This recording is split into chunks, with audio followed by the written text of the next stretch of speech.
இந்த foundation of Indian National Congress அப்படின்னு சொல்லி பார்க்குறோம்.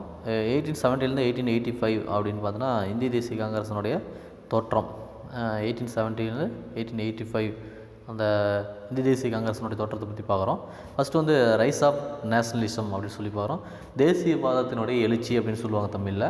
அதாவது வந்து பார்த்திங்கன்னா 19th வந்து பார்த்தீங்கன்னா செகண்ட் ஆஃப் 19th செஞ்சுரியினுடைய செகண்ட் ஆஃபில் வந்து பார்த்திங்கன்னா ஒரு தேசிய அளவில் வந்து பார்த்தோன்னா நேஷ்னல் பொலிட்டிக்ஸ் ஒரு கான்சியஸ்னஸ் அப்படிங்கிறது வந்து பார்த்தோன்னா தேசிய அரசியல் வந்து பார்த்தோன்னா உணர்வுகள், தேசிய அரசியல் உணர்வுகள் வந்து பார்த்தோன்னா உருவாக ஆரம்பிக்குது.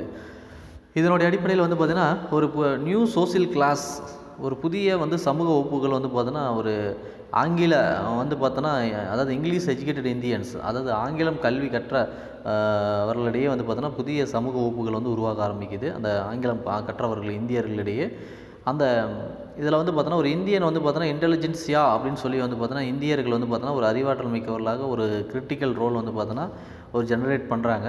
இந்த நேஷ்னல் கான்சியஸ்னஸில் தேசிய உணர்வுகளை வந்து பார்த்தோன்னா அதிக எண்ணிக்கையிலான லார்ஜ் நம்பர் ஆஃப் பீப்புள் வந்து என்ன பண்ணுறாங்க அப்படின்னா அந்த ஐடியா ஆஃப் நேஷன், அதாவது நாட்டை பற்றியான ஒரு ஒரு ஐடியா சிந்தனைகள் உருவாக ஆரம்பிக்குது. அதேமாதிரி நேஷனலிசம் தேசியவாதத்தை பற்றியான உணர்வுகள் வந்து உருவாக ஆரம்பிக்குது.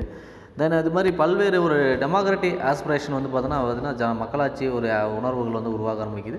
ஸோ இதனுடைய உரிமையில் வந்து பார்த்தோன்னா ஒரு சிட்டிசன்ஷிப் அப்படின்னா என்ன, நவீன கால வந்து ஒரு குடியுரிமை அப்படிங்கிறத பற்றியும் அந்த சிந்தனைகள் வந்து பார்த்தோன்னா உருவாக ஆரம்பிக்குது. அரசு மற்றும் சிவில் சொசைட்டி, உரிமையல் சமூகம், human rights, equality before the law, சட்டத்தின் முன் அனைவரும் சமம், ஒரு லிபரட்டி, சுதந்திரம், இப்படி பல விஷயங்கள் வந்து பார்த்தோன்னா மக்களுக்கு வந்து பார்த்தோன்னா உருவாக ஆரம்பிக்குது.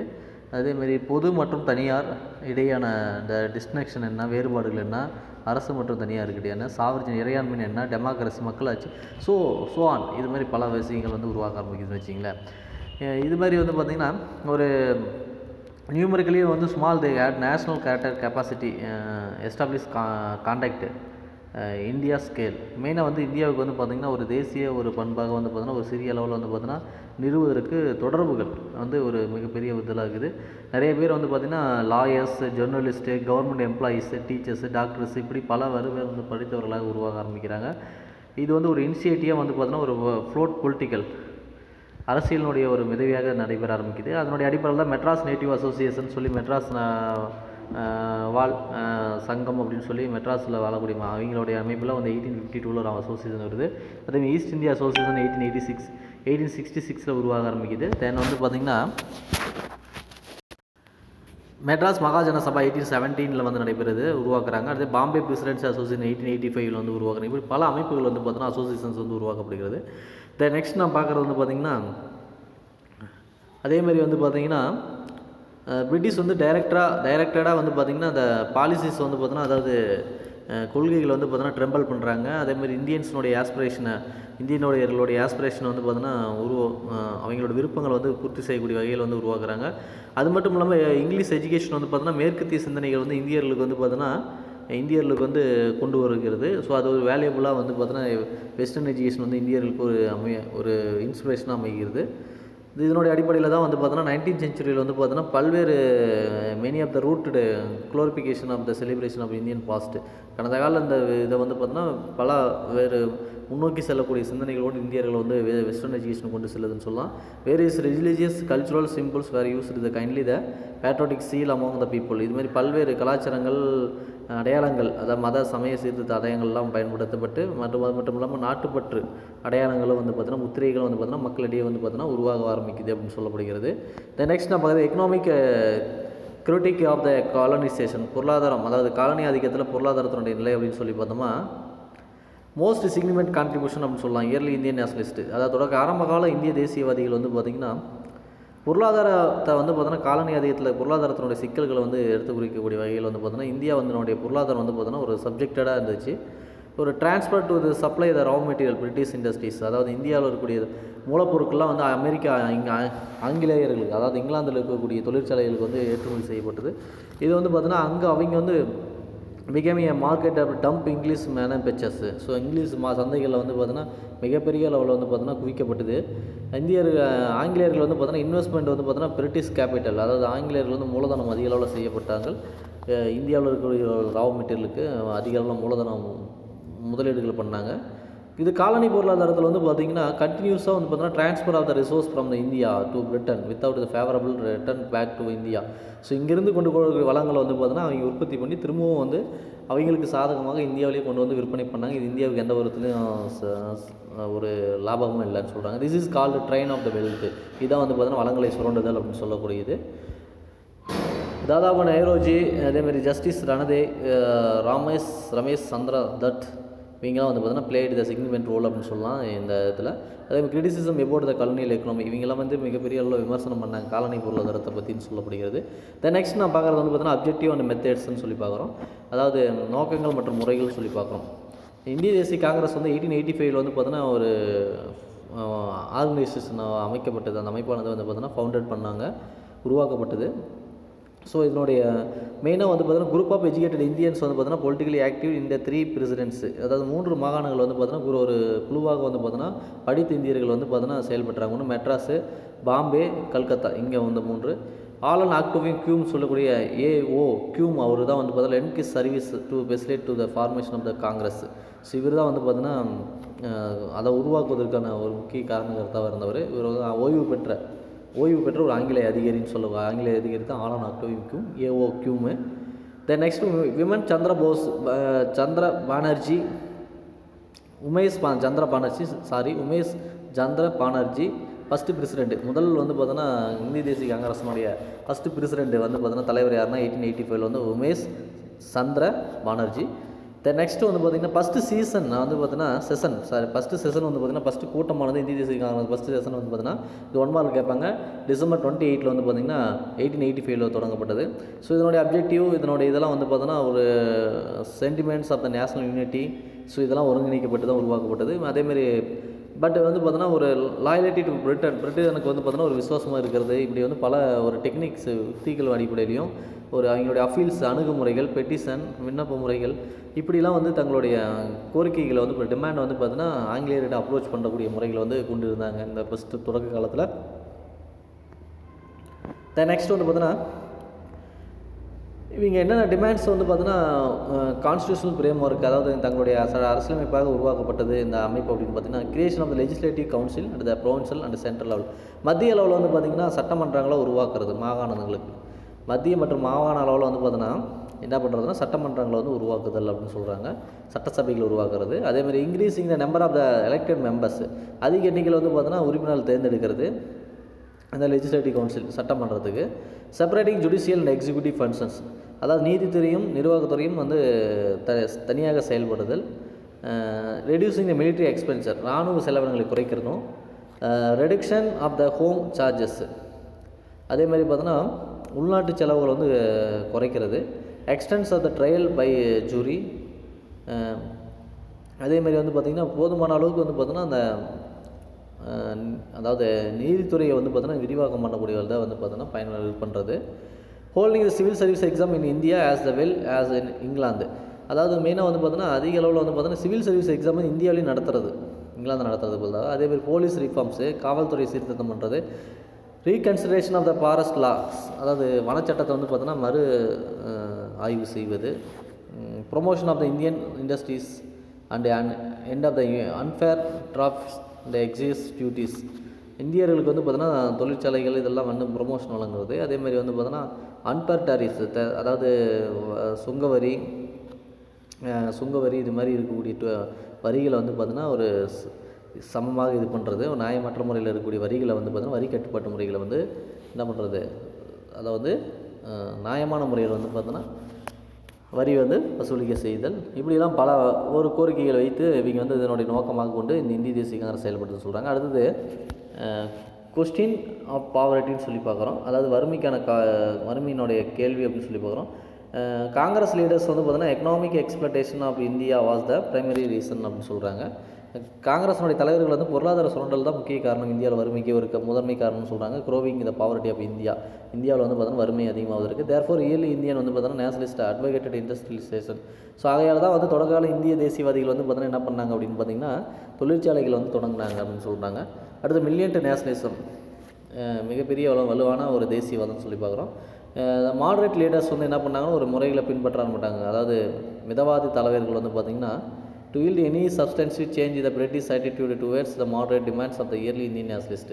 அதாவது ஆங்கிலேயர்கிட்ட வந்து பார்த்தோன்னா அது அவங்க வந்து ஆரம்பகால தேசியவாதிகள் வந்து பார்த்தோன்னா அணுகுமுறையானது வந்து பார்த்தோன்னா அவங்ககிட்ட வந்து பார்த்திங்கன்னா ஒரு கோரிக்கை முறையில் இருந்ததுனால அது வந்து தோல்வியை சந்திச்சதுன்னு கூட சொல்லலாம்.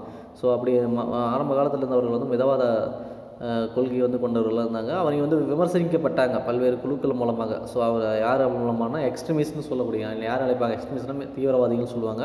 தீவிரவாதிகள் இல்லை, தீவிரமான கருத்துக்களை கொண்டவர்கள் தீவிரவாதிகள், மிதமான கருத்துக்கள் மிதவாதிகள் சொல்லக்கூடியவர்கள். இவங்க வந்து பார்த்திங்கன்னா பெட்டிஷன், அதாவது மாடரேட்ஸ் வந்து பெட்டிஷன் முறையில் வந்து பார்த்தீங்கன்னா விண்ணப்ப முறையில் வந்து பார்த்தீங்கன்னா அதேமாதிரி ப்ரேயர் பண்ணுறது, ஆங்கிலேயர்கிட்ட போய் ரெக்யூஸ்ட் முறையில் இப்படிலாம் வந்து கெஞ்சுறது வந்து பார்த்தீங்கன்னா அவங்க வந்து மிகப்பெரிய உள்ள எக்ஸ்ட்ரீமிஸ்ட் மூலமாக விமர்சிக்கப்பட்டார்கள். நெக்ஸ்ட் வந்து பார்த்திங்கன்னா பார்ட்டிஷன் ஆஃப் பெங்கால், வங்க பிரிவினைன்னு சொல்லி பார்க்குறோம். 1899 வந்து பார்த்திங்கன்னா லார்ட் கர்சன் பிரபு அவர் தான் வந்து வங்க பிரிவினை கொண்டு வராரு. இவர் தான் வைஸ்ராய் ஆஃப் இந்தியாவுடைய வைஸ்ராயை நியமிக்கப்பட்ட பின்னாடி வங்காளத்தை 2ஆக பிரிக்கிறாரு. ஸோ இதனுடைய மெயினே வந்து நோக்கம் வந்து பார்த்தீங்கன்னா ஹேண்டலிங் த ப்ராப்ளம் அப்படின்னு சொல்லி, அதாவது பிளேக்கு ஃபெமி இதை வந்து இது ரெக்யூர் பண்ணுவதற்காக வங்காளத்தை பிரித்தோம் அப்படின்னு சொல்லி வந்து பார்த்தோன்னா கர்சன் பிரபு பிரிக்கிறார் வங்காளத்தை 2ஆக. ஆனால் பட் வந்து பார்த்தோன்னா நேஷனலிஸ்ட் தேசியவாதிகள் என்ன நினைக்கிறாங்க அப்படின்னா தட் ஐடியா வந்து பார்த்தோன்னா இந்துக்களும் முஸ்லீம்களும் பிரிப்பதற்காக வந்து வங்காளத்தை 2ஆக பிரிக்கப்பட்டது அப்படின்னு சொல்லி நினைக்கிறாங்க. The idea the partition of divides supplies the political activity against the British rule Bengal by creating the Hindu-Muslim divide. ஏன்னா இந்துக்களையும் முஸ்லீம்களையும் பிரிப்பதற்காக தான் வங்காளத்தை வந்து 2ஆக பிரிக்கப்பட்டது நிர்வாக வசதிக்காக அப்படின்னு சொல்லி சொல்கிறாங்க. இந்து முஸ்லீம் டிவைடு, இந்து முஸ்லீமுடைய பிரிவினை அப்படின்னு சொல்லி பார்க்குறோம். இட் வாஸ் ஓப்பன்லி ஸ்டார்டட் வந்து பார்த்தோன்னா அப்ஜெக்டிவ் வந்து பார்த்தோன்னா பார்ட்டிஷன் மெயினாக கர்டைல் பெங்கால் இன்ஃப்ளூன்ஸ் மெயினாக வந்து பார்த்தீங்கன்னா வீக்கெண்ட் த நேஷனலிஸ்ட் மூவ்மெண்ட், தேசிய இயக்கத்தை வந்து பார்த்தோன்னா ஒரு பலவீனம் அடை செய்திருக்கிறது தான் வங்காளத்தை 2ஆக பிரிக்கப்பட்டதுன்னு சொல்லுவாங்க. ஏன்னா வங்காளம் தான் அப்பொழுது தலைநகராக கொண்டு ஆட்சி செய்யப்பட்ட ஒரு பகுதியாக இருந்தது. மெயினாக வந்து 2 அட்மினிஸ்ட்ரேட்டிவ் யூனிட்ஸாக வந்து கர்சன் வந்து பார்த்தோன்னா ரெடியூஸ் பண்ணார், அதை வந்து குறைச்சார். ஒன்று வந்து speaking the linguistic minority of the is divided Bengal, அங்கே வந்து பார்த்திங்கன்னா சிறுபான்மை இருக்கக்கூடிய மக்களும் அதே மெயினாக முஸ்லீம்ஸு, நியூ ப்ரோவின்ஸ் வந்து ஈஸ்ட் பெங்கால் முஸ்லீம்களும் அங்கே இருக்கக்கூடிய ஒரு பீப்புளும், வெஸ்ட் பெங்கால் வந்து பார்த்தோன்னா ஹிந்துஸ் இருக்கக்கூடிய பீப்புள்ஸும் வந்து பார்த்தோன்னா இப்படி வந்து 2ஆக பிரிக்கப்பட்டது. அவங்களுக்கு வந்து என்ன சொல்லப்பட்டது அப்படின்னா which they never enjoyed since the days of the முகலாயர்கள் காலத்துலேருந்து நீங்கள் என்ன உங்களுக்கு வந்து வழங்கப்பட்டதோ அது வந்து அந்த என்னது நீங்கள் அந்த சலுகையில் அப்படியே உங்களுக்கு வழங்கப்படும் அப்படின்னு சொல்லி இஸ்லாமியர்களுக்கு சொல்லப்பட்டது. இன்ஸ்டிட் டிவைட் இது Bengal people along the religious line partition United them.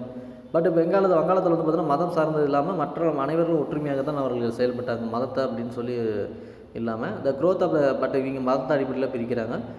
Regional language news papers played a role of the building sense of the broad Bengali identity. மெயினாக வந்து பார்த்தீங்கன்னா அங்கே இருக்கக்கூடிய வட்டார மொழிகள், ஸோ அங்கே வட்டார மொழியில் இருந்த செய்தித்தாள்கள்லாம் முக்கிய பங்காற்றுறதுன்னு சொல்லலாம். மிகப்பெரிய ஒரு பங்காற்றுறது வங்காளத்தை வந்து அடையாளம் காட்டுவதில் வந்து பார்த்தோன்னா ஒரு உணர்வு மிக்கதாக ஒரு பில்டிங் அடித்தளமிட்டது வந்து அங்கே இருக்கக்கூடிய செய்தித்தாள்கள் சொல்லப்படுகிறது. அடுத்து ஆன்டி பார்ட்டிஷன் மூவ்மெண்ட், வங்க பிரிவினுக்கு எதிரான இயக்கம் அப்படின்னு சொல்லி பார்க்கலாம். லீடர்ஸ் வந்து பார்த்தீங்கன்னா போத் குரூப்ஸ், அதாவது எக்ஸ்ட்ரீமிஸ்ட் மாடரேட் 2 மிதவாத தீவிரவாதிகளுடைய தலைவர்களை ஒன்றிணைந்து என்ன பண்ணுறாங்க அப்படின்னா வங்காளத்துக்கு எதிராக வந்து பிரிவினைக்கு எதிராக ஆன்டி பார்ட்டிஷன் எதிராக கேம்பெயின் பண்ணுறாங்க, பிரச்சாரம் பண்ணுறாங்க. நெக்ஸ்ட்டு வந்து பார்த்தீங்கன்னா public opinion England. So public மக்களுடைய கருத்துக்கள் ஏற்ப வந்து பார்த்தீங்கன்னா இங்கிலாந்து வந்து சேஞ்சிங் கொண்டு வராங்க. So they protested through prayers, press campaigns, petition, public meetings, இப்படி பல முறையில் வந்து பார்த்தீங்கன்னா வங்கவெறி பிரிவினுக்கு எதிராக நடைபெறுகிறது. Despite wide spread protest partition of Bengal was announced July 1905. வங்க பிரிவினை வந்து 1905 ஜூலை 19 வந்து அறிவிக்கப்பட்டது.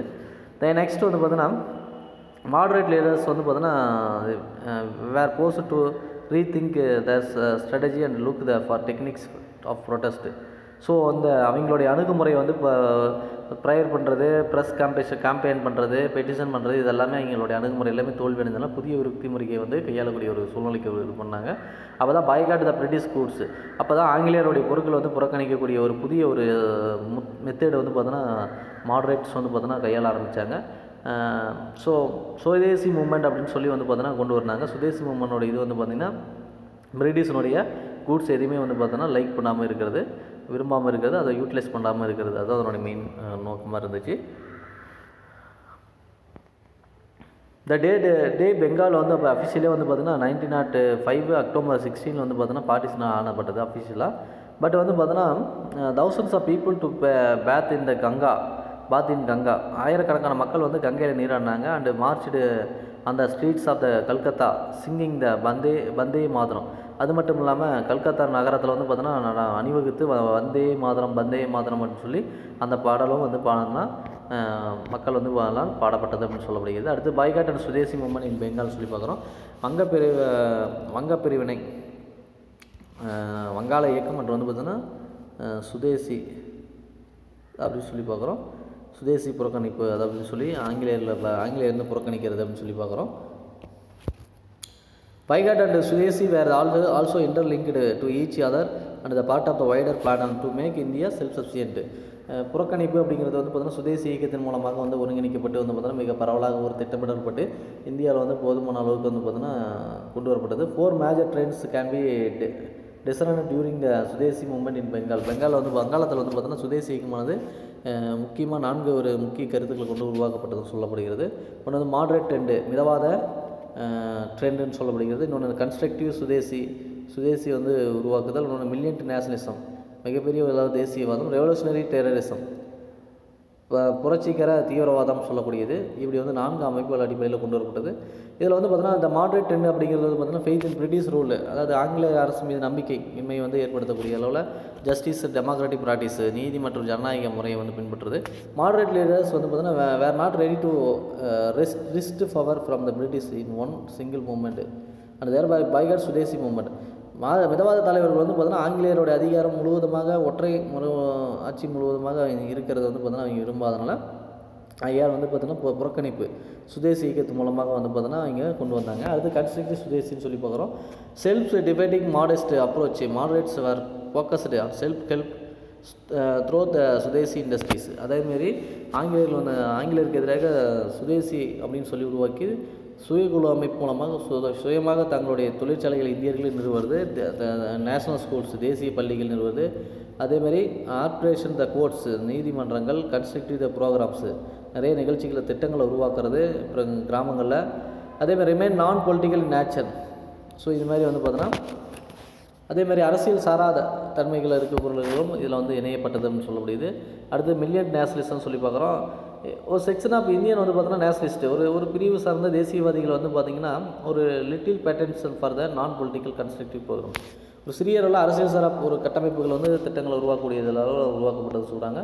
இதில் வந்து ஒரு சுய உதவி குழு அப்படி செல்ஃப் ஹெல்ப் அப்படின்னு பார்த்தோன்னா வேறு மோர் ஃபோக்கஸ்டு அந்த ரிலேட்னஸ் பாய்காட் ஃபாரின் குட்ஸ். ஸோ இதில் வந்து சுய உதவிக்குழு மூலமாக மிகப்பெரிய அளவில் வந்து பார்த்தோன்னா ஆங்கிலேய அதாவது வெளிநாட்டு பொருட்கள் வந்து புறக்கணிப்பதில் கவனம் செலுத்தப்பட்டது அப்படின்னு சொல்லப்படுகிறது. அடுத்து ரெவல்யூஷனரி டெரரிசம், புரட்சிகர தீவிரவாதம் சொல்ல பார்க்குறோம். இதில் வந்து மோர் ரெடிக்கல் ரைட் ரெஸ்பான்ஸ், தீவிரவாத ஒரு ஆங்கிலேய ஆட்சிக்கு எதிராக இந்தியர்கள் வந்து பார்த்தோன்னா எதிராக ஒரு சண்டையிடுதல். அது வயலண்ட் மெத்தட்ஸ், எப்படி தீவிரவாத முறைகளை வந்து வன்முறை முறைகளை வந்து கையாளப்பட்டது. British officials the anti Swadeshi are the repressive towards native population are the targeted. மெயினாக வந்து சுதேசி அதிகாரிகள், அதாவது பிரிட்டிஷ் அதிகாரிகள் வந்து பார்த்தோன்னா சுதேசி எதிராக செயல்படக்கூடியவர்கள் வந்து பார்த்தோன்னா அங்கே இருக்கக்கூடிய மக்கள் வந்து பார்த்தோன்னா அவங்கள டார்கெட் பண்ணி ஆங்கிலேய அதிகாரிகள் வந்து தாக்குதல் ஏற்படுத்துறது. இட் ஆல்சோ மார்க்ட் இந்த shift from the mass based movement in to individual action. இது மிகப்பெரிய அளவுலையும் உருவாக்கப்பட்ட ஒரு இயக்கமாகவும் இது தனிமட்ட முறையிலும் வந்து செயல்பட்டதாகவும் ஒரு ஆக்ஷனாக செயல்பட்டதாகவும் இருந்தது அப்படின்னு சொல்லப்படுகிறது.